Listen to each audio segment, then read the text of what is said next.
is saying, what is the explicit formula for the nth term of the sequence? So the first thing I would need to think about is what kind of sequence is this? Now, based on my choices, it appears this is a geometric sequence because I can see that they are all multiplying and raising r to the n minus 1. So I just want to look, okay, well, what am I multiplying by? How am I getting from 48 to 24, from 24 to 12, from 12 to 6, from 6 to 3?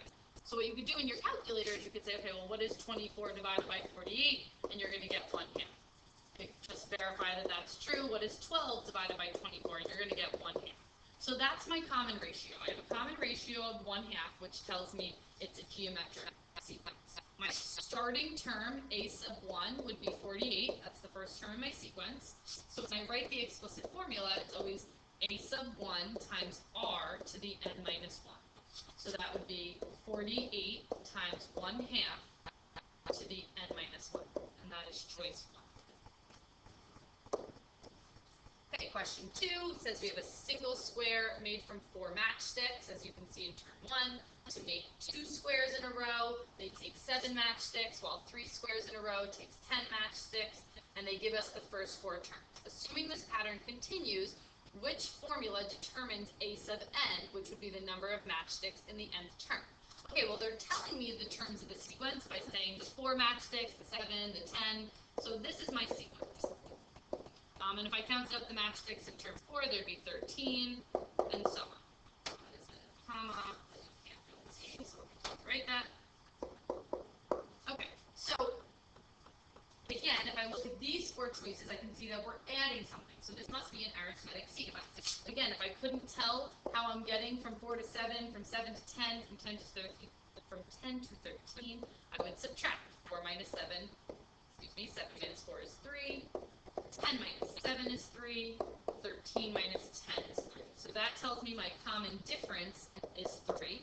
My first term, we can see, is 4. And the formula is always a sub n is equal to the first term plus that common difference times n minus 1. So that would be 4 plus 3 times n minus 1, which was choice 2. Question 3. The fourth term in an arithmetic sequence is 7, and the seventh term is 16. If the first term would be written as a sub 1, what would be the equation for the nth term? So the way that I looked at this question is, okay, they gave me the fourth term. So that means that I don't know the first term, the second term, the third term. I know the fourth term is 7. And then they told me the seventh term. I don't know the fifth term or the sixth term, but the seventh term is 16. So I want to kind of ask myself, how am I getting from 7 to 16? Well, I'm adding something 3 times. So you could take 16 and subtract 7, which would give you 9. And 9 is a number that I'm getting after I add something 3 times. So I could say, okay, well, what is 9 divided by 3? That gives me 3. So I added 3 times to get from 7 to 16. So that means that this term, the fifth term, was 10, the sixth term was 13, and I could go backwards if I wanted to subtract 3. So this term would be 4. This term, if I subtract 3, would be 1, and that means that the first term, 1 minus 3, would give me negative 2. So now if I needed to write this formula for this sequence, again, it's an arithmetic sequence, it would be a sub n is equal to negative 2, that's my first term, plus 3, which is my common difference, times n minus 1. Now, in an open-ended type question, this would be enough. But you can see from these 4 choices, they must have simplified. So I need to distribute that 3, which would give me negative 2 plus 3n minus 3 is equal to a sub n. And then combine my like terms of negative 2 and negative 3, and I get 3n minus 5, which is choice 4. Question 4 says Penny is saving up for her next vacation. At day 0, when she starts to save, she had $10. She plans on saving an additional $5 each day. Which functions or functions shown below can be used to determine the amount of money that she has saved, which would be represented as f of n, after n days. Okay, so let's think about this. So f of 0, my 0 term, they tell me is 10, and they tell me I'm getting $5 more each day. So the common difference would be 5, which means that my second, if I go up 1 term, which would really, be my first term since we started with the 0 term, 10 plus 5 would give me 15. So she has $15 on day 1. And that pattern would continue. We keep adding by 5.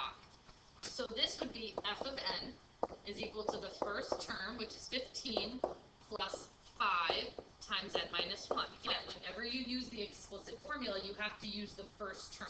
That's why I'm not using 10, because that's the 0 term. So I would look to see, is this an option?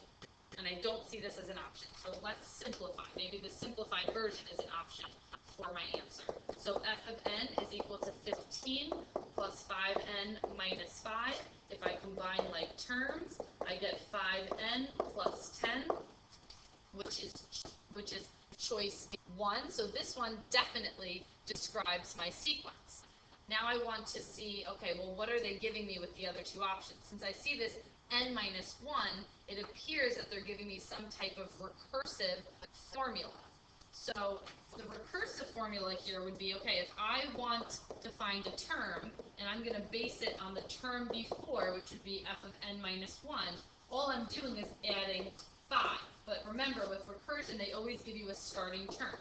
So we could say the starting term, that 0 term, was 10. So the third choice also works. Let's just look at the second choice. Let's say I plug something in. If I plug in 1 for n, I should get 15. So if I plug in f of 1, that would be equal to f times 1 plus 10 times 1 minus 1. That would become 1 minus 1 is 0, so this whole thing would become 0, and I would get an f of 1 of 5. Well, my first term is supposed to be 15, not 5. So the second option doesn't work. So only options 1 and 3 work to represent this sequence choice. Okay, for question 5, it's saying which recursively defined function has a first term of 4 and a common difference of 10. So the first term of 4 would mean that f of 1 is equal to 4. So that would get rid of choice 1, and it would get rid of choice 3. Choices 2 and 4 both have a first term of 4, and now I want to look at their equation. They're saying common difference of 10, which means I'm adding 10 to get from term to term. Multiplying by 10 would be geometric, so that would leave me with choice 2. Question 6, if f of 1 is equal to 4, so the first term is 4, and the function, recursive function, tells me that a term is equal to negative 3 times the term before plus 1, then what would f of 4 be? So they want the fourth term in a recursive formula, or they only gave me the first term. So remember, in recursion, you have to go one term at a time. So that means I can start out by finding only f of 2. Since I only know f of 1, I can only go one term in front of that.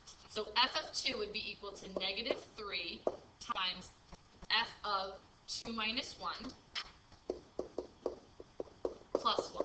Now, f of 2 minus 1 just becomes f of 1.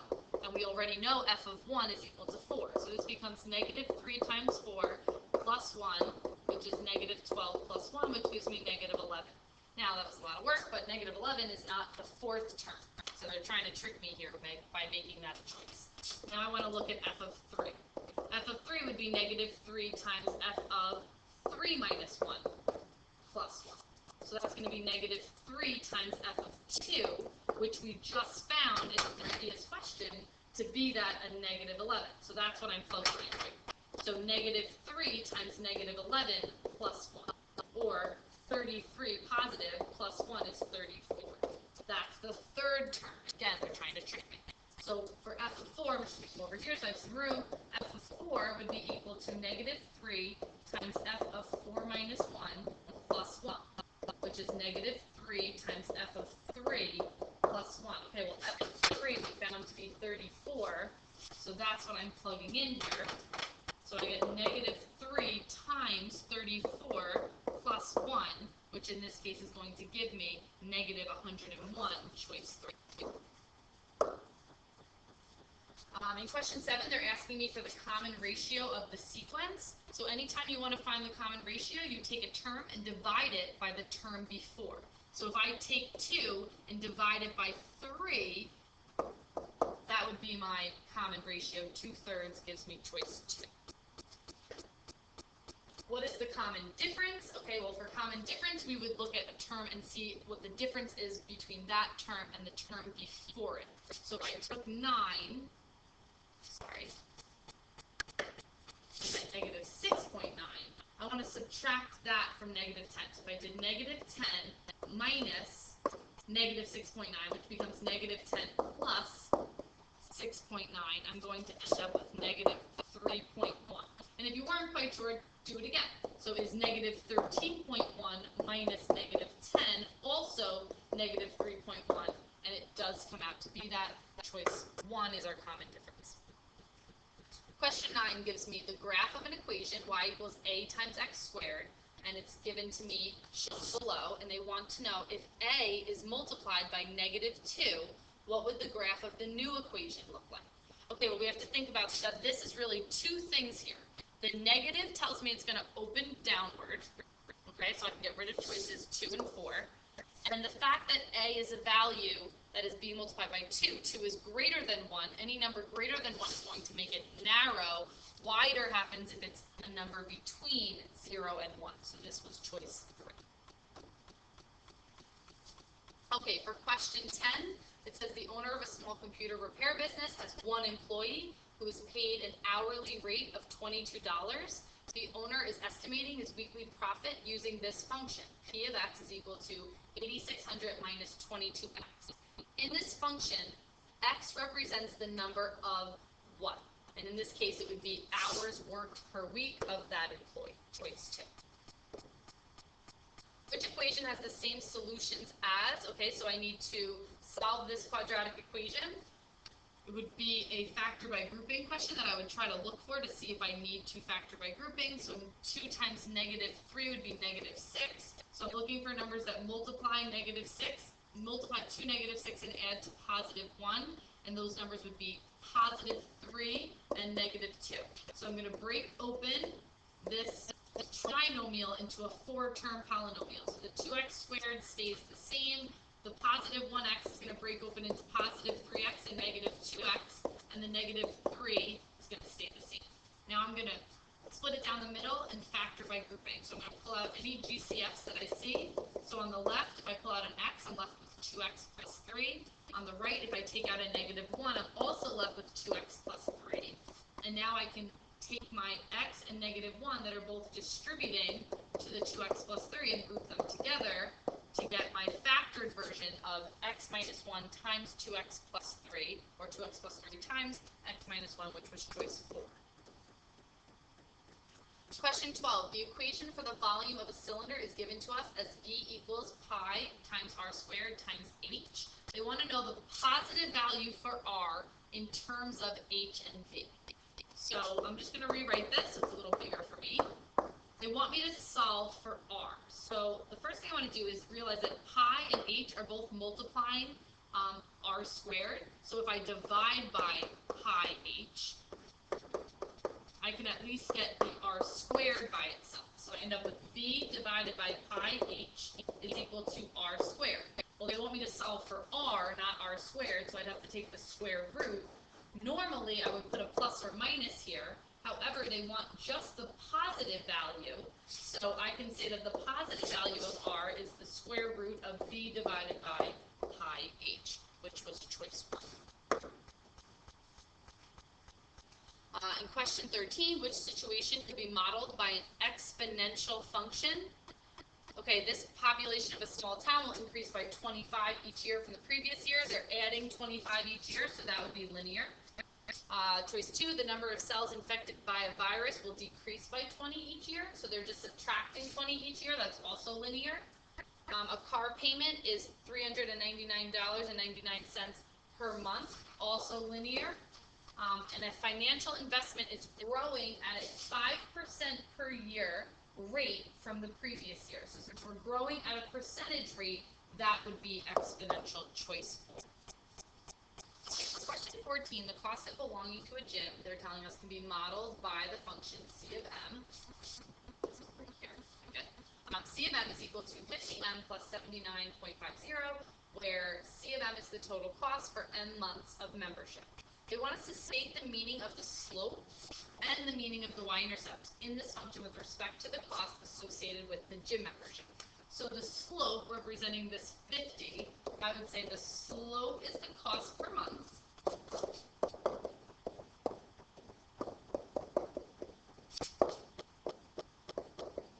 long position when you're going to spend $50 per month, and the y-intercept is your initial cost. So a lot of times when you go and join a gym, they'll make you pay something up front before you just start paying that monthly fee.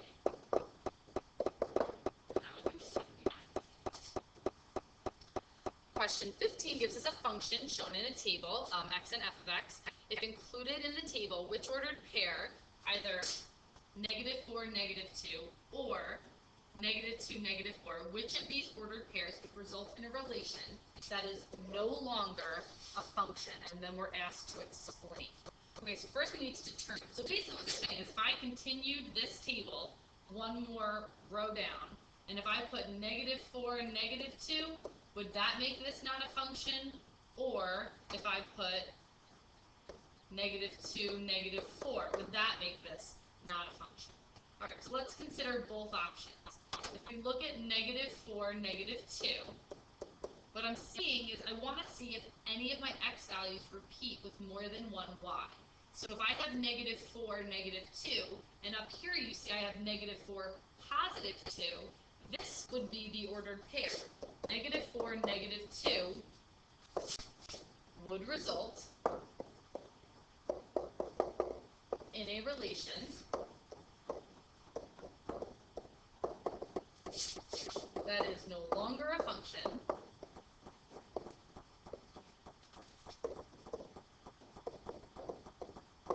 because the x value of -4, because the x value -4 repeats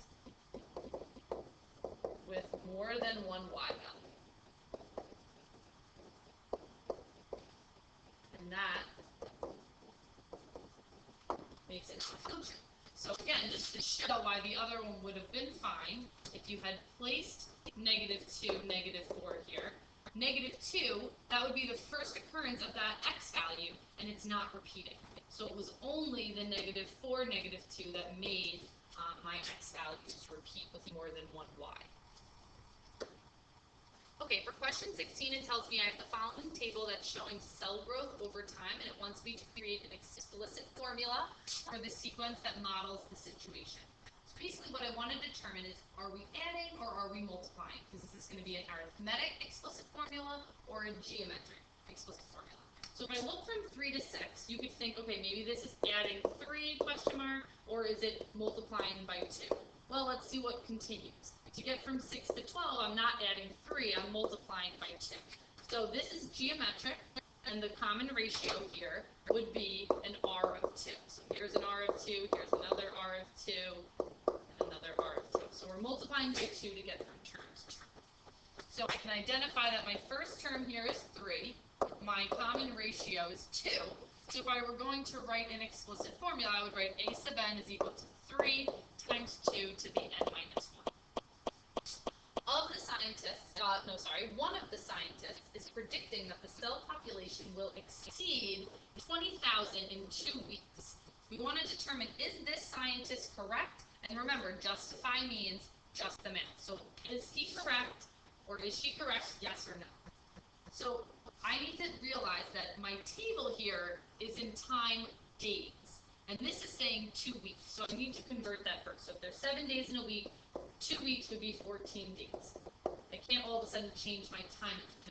So if I'm going to make 14 my n, I'm just going to plug in 14 wherever I have n, since that's how many days I want to see how much the population will be at that point. Type that into your calculator and you get 24,576. So yes, the scientist is correct. And I don't have to write any other explanation for that because it said to justify, so my work showing that I plugged in 14 and showing that I got the 24,576 backs up my answer of yes. Okay, question 17 gives us a diagram, and the diagram is representing how tables and chairs are being arranged in a school cafeteria. So one table can seat 4 people, as you see here. 2 tables can seat 6 people. 3 tables can seat 8 people, and so on. They want us to create an explicit formula that models the situation. So I can see that I have this sequence being formed, 4, 6, 8, ... which tells me that my first term is 4, and my common difference here would be, B for common difference. My common difference is positive 2. We're adding 2 to get from 4 to 6, to get from 6 to 8, and so on. So if I want to write this formula, a sub n would be equal to the first term plus my common difference times n minus 1. Now you can leave it like this, or some of you may have simplified, so that would be a sub n is equal to 4 plus 2n minus 2, which then simplifies further to a sub n is equal to 2n plus 2. Either form would be okay. Now they're saying, using the seating arrangement, how many students could fit around 15 tables pushed together in a row? So that means my n here is 15, so I want to plug in 15 for n. So a sub 15 would be 2 times 15 plus 2, which would end up being 32. And you would have gotten the same answer if you plugged it into the original way you wrote the equation. 4 plus 2 times 15 minus 1 would have also given you 32. Okay, for the last question on this test, it says a gardener is planting 2 types of trees. Type A is 3 feet tall and grows at a rate of 15 inches per year. Then type B is 4 feet tall and grows at a rate of 10 inches per year. Okay, algebraically determine exactly how many years X it will take for these trees to be the same height. So now the one thing you have to think about here is they're giving me a rate of inches per year, but they're telling me initially how tall these trees are in feet. So I actually have to do a little bit of converting here. So I want to think about, okay, 3 feet. So how many inches would that be? So this is really 36 inches, and 4 feet would be 48 inches. Okay, so now that I have the conversion, I can say, okay, let's say type A would be equal to 15x plus 36. So 36 is my initial height, that's my y-intercept. 15 is my rate or my slope, and type B would be 10x plus 48. Its rate is growing at 10 inches per year, that's the slope, and 48 was the y-intercept, or the initial height of the tree. They want to know exactly how many years X it will take them to be equal. So I'm going to take my 2 equations, my 15x plus 36, and set it equal to the 10x plus 48, and solve for X. So you can start, I would start by subtracting maybe my 10x. So I get 5x plus 36 is equal to 48. Subtract 36. And I get 5x is equal to 12. So when I divide by 5, I get an x value of 2.4. So it's going to take 2.4 years for these trees to be the same